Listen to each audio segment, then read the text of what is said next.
आज हमने जो प्रोग्राम किया था उसमें कुछ चीज़ें हमने इस्तेमाल की थी, like hash, include, stdio.h, different header files जो भी यूज़ की थी। आज उनको डिटेल में पढ़ते हैं कि वो चीज़ें हैं क्या, उनका पर्पस है क्या।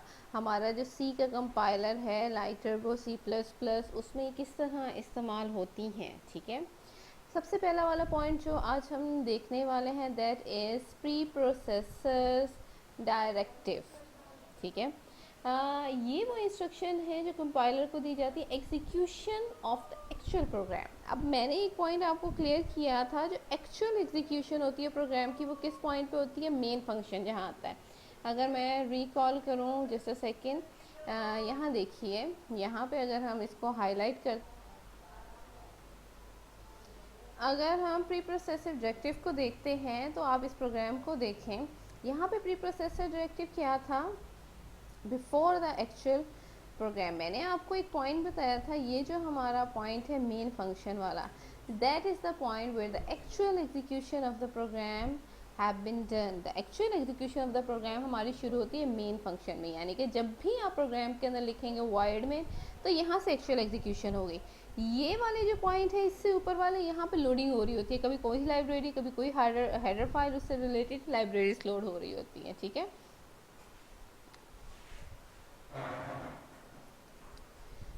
Back to our topic.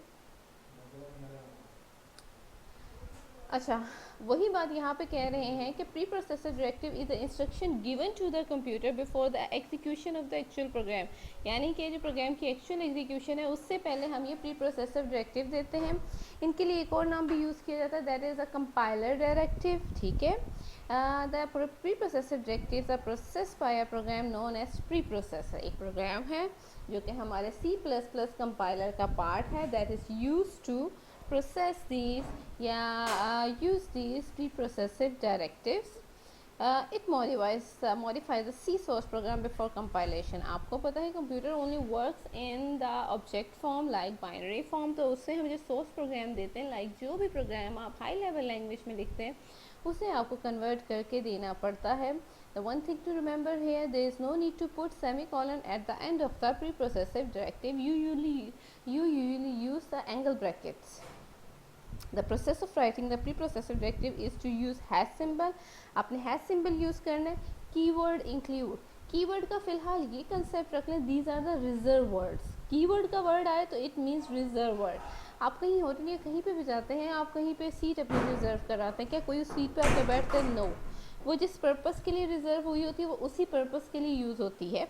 इसी तरह हमारी सी लैंग्वेज के अंदर या हमारी हाई लेवल लैंग्वेज के अंदर कुछ कीवर्ड्स या कुछ रिजर्व वर्ड्स होते हैं, जिन्हें सिर्फ उसी मकसद के तहत आपने यूज़ करना है जिस मकसद के लिए वो बने हैं। ठीक है, तो इंक्लूड इज़ अ कीवर्ड और डिफाइन, ये दो कीवर्ड्स आप यूज़ करेंगे। आपका जो ज़्यादा यूजेज होगा वो इंक्लूड के साथ होगा, आप डिफाइन का बहुत कम यूज़ करेंगे। एक आधा प्रोग्राम होगा, आपकी इस बुक में भी हार्डली एक प्रोग्राम है डिफाइन से रिलेटेड ना, तो ज़्यादातर आप इंक्लूड का इस्तेमाल करेंगे। लिखने का तरीका क्या है, पहले आप लगाते हैं हैश सिंबल, आंटी चिपकली, ये डायरेक्टिव जो हमारे प्रोग्राम का स्टार्ट है वहाँ पे लिखे जाते हैं। पहले इनसे the pre processor directive is used in C to include header files in the program. सबसे पहले हेडर फाइल्स लोड होती हैं, उसके बाद आप एक्चुअल प्रोग्राम लिखते हैं, लाइक आप मेन फंक्शन लिखते हैं, आफ्टरवर्ड आपके प्रोग्राम की बॉडी आती है। ठीक है, फिर चलिए नेक्स्ट क्वेश्चन की तरफ मूव करते हैं। नेक्स्ट क्वेश्चन में आज हम दो तरह के प्री प्रोसेसर डायरेक्टिव्स को देखेंगे। आज जो हम डिस्कस करेंगे that is our include pre processor directive. ये आपके हर प्रोग्राम का हिस्सा है, आप जितने भी प्रोग्राम्स लिखेंगे सी लैंग्वेज के अंदर उसमें आप ये वाला डायरेक्टिव यूज़ करेंगे। The include preprocessive directive enables a program to access a library. अब include preprocessive directive के थ्रू आप एक लाइब्रेरी को include कराते हैं, आप उस लाइब्रेरी तक एक्सेस लेते हैं। Each library contains different header file. हर लाइब्रेरी के अंदर different header files होती हैं। ठीक है, include preprocessor directive is used to include header files in the program. अच्छा, ज़रूरी नहीं है कि जैसे आप stdio.h हेडर फाइल्स यूज़ करेंगे, आप बहुत सारी हेडर फाइल्स यूज़ कर सकते हैं, more than one header file आ सकती हैं।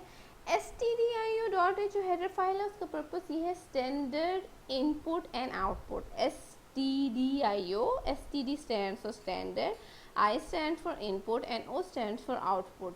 और .h इसकी एक्सटेंशन है, ठीक है, रिप्रेजेंट करते हैं। .h से पता चलता है कि ये हेडर फाइल है, तो ये हेडर फाइल आप इंक्लूड कराते हैं। अब ये हेडर फाइल, जैसे मैंने फर्स्ट लेक्चर के अंदर कहा था, मैं प्रोग्रामिंग को बता रही थी आपको कि एक वर्ड आप प्रिंट एफ यूज़ करते हैं। आप प्रिंट एफ यूज़ करने के तभी काबिल होंगे जब आप stdio.h हेडर फाइल यूज़ करेंगे, क्योंकि उसका मतलब प्रिंट एफ का जो मीनिंग है या पर्पस है वो stdio.h हेडर फाइल में पड़ा है। और जब हम वो हेडर फाइल इंक्लूड करते हैं तो कंपाइलर को समझ आ जाती है, अच्छा ये stdio.h हेडर फाइल है। अब इसने प्रिंट एफ यूज़ किया, then print F means this, उसको उसका मतलब पता चल जाता है जस्ट एक हेडर फाइल इंक्लूड करवाने की वजह से, ठीक है। अच्छा, सिंटैक्स एंड डायरेक्टिव्स का ये देखिएगा, let me use the pencil. अच्छा, ये देखें, ये अब इनका सिंटैक्स की बात करें। आप चूँकि छोटे लेवल पे हैं तो आप लोगों से सिंटैक्स के बारे में पूछा जाएगा। शॉर्ट क्वेश्चंस में भी आपसे सिंटैक्स पूछे जा सकते हैं, एमसीक्यूज़ में भी बाज़ आ जाते हैं, ठीक है। तो syntax is very much important for your level. आपको हर चीज़ का सिंटैक्स याद होना चाहिए। सिंटैक्स होता है रूल ऑफ राइटिंग समथिंग, लिखने का कोई तरीका, कोई रूल है। अब इसको लिखने का एक रूल है, जैसे आप मैथ्स में फार्मूलाज नहीं करते और उसके अंदर वैल्यूज पुट करते हैं, वैसे ही यहाँ सेंटेक्सेस है। आप एक फार्मूला ले लेते हैं, दैट इज अ सेंटेक्स, और उसके अंदर वैल्यूज पुट करते हैं। यहाँ पे भी यही है, hash include angle bracket standard header file. अब स्टैंडर्ड हेडर फाइल के अंदर आप stdio.h डाल दें या math.h डाल दें, that is up to you, that is up to your usages, आप यूज़ क्या करना चाह रहे हैं, ठीक है। stdio.h is compulsory. math.h कुछ मैथ के फंक्शंस होंगे, प्री डिफाइंड फंक्शंस बने बनाए होंगे, आपको वो करना नहीं पड़ेगा। जैसे कि स्क्वायर रूट का एक फंक्शन होगा, स्क्वायर रूट आपने निकाला होगा अपनी मैथ्स की क्लासेस में, आपने देखा होगा, it is a very tedious किस्म kind of work, it is very difficult to perform on computer. That's why हमारे पास एक बिल्ट इन बना बनाया फंक्शन मौजूद होगा, उसके ज़रिए हम ये math.h को इंक्लूड करवा देंगे, ठीक है।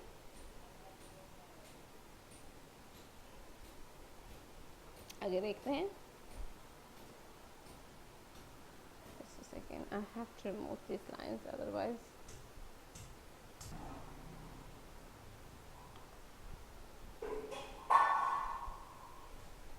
क्या कहते हैं वो इंक्लूड डायरेक्टिव के बारे में। Include directive tells the computer way to find the meaning of the standard identifiers such as printf। printf की मैं एग्जांपल दे चुकी हूँ आपको कि it defines the meaning of the standard identifier printf, the meaning as described in the standard header file. The header file stdio.h contains the information about the printf